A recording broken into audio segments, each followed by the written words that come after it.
There's a movie, a dinosaur movie, that holds a special place in my heart that's not Jurassic Park. That movie is Baby, Secret of the Lost Legend, featuring a beautiful score by Jerry Goldsmith and starring Sean Young as a paleontologist with a forgettable name. I could go on about this movie for a while, but the long and the short of it is today I'm going to show you how to make a baby dinosaur.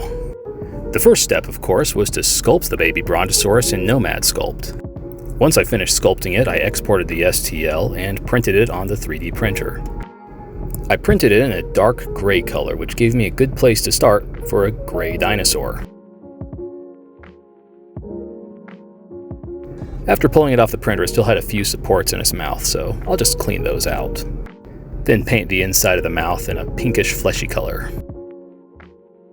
Since the dinosaur in the movie really is kind of a boring gray, I probably could have just left this model as, well, a boring gray, but I figured by adding a few different shades of paint, it would liven the statue up a little bit and make it look, well, more like an actual dinosaur. At least, that's the goal. Right now I'm painting it in a very dark gray, almost black. It's not quite a wash, but I did make it really runny so that it would get in all of the folds and creases on the skin. This is by no means the most detailed dinosaur model that I've painted recently, but I do still want to show off what detail there is on it. Coating it in this really dark gray might have actually been the longest step in this process. It's a small figure and it doesn't use a whole lot of colors. So once this part is done, I think it'll go pretty quickly. Now we just sit back and watch the paint dry. I'm going to start adding color by dry brushing it in a bluish gray. The baby brontosaurus in the movie is really a much more boring gray. By using this bluish gray, we're going to make that gray a little bit less boring.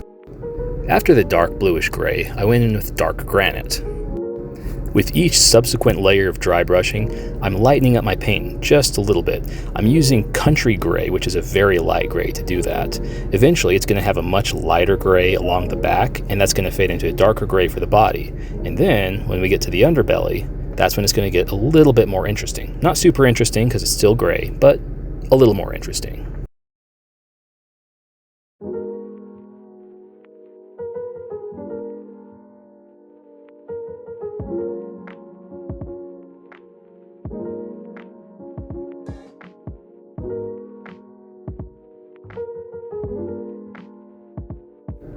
Here's that country gray along the top that I promised.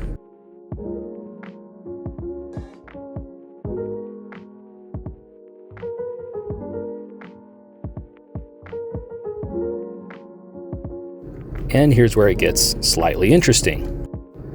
I don't think that the brontosauruses in the movie actually had any browns on them, but they get dirty a lot, especially the underbelly, the feet, and the legs.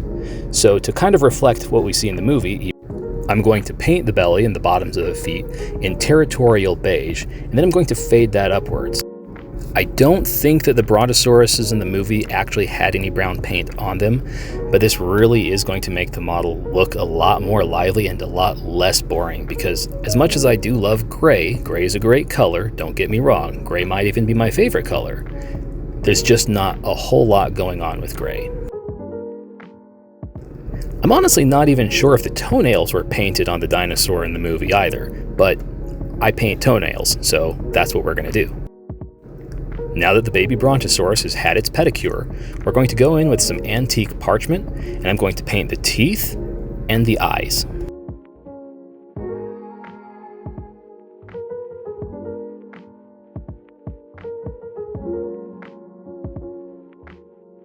It is officially hold your breath time.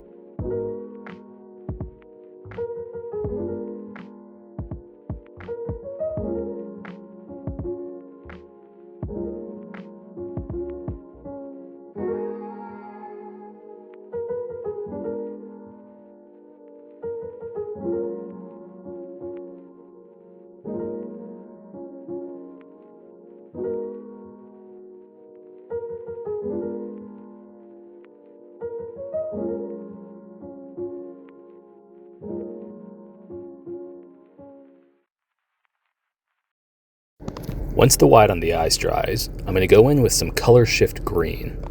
Our family of brontosauruses from the movie had very striking green eyes with a slit black pupil. So that's what I'm going to try to replicate on this figure.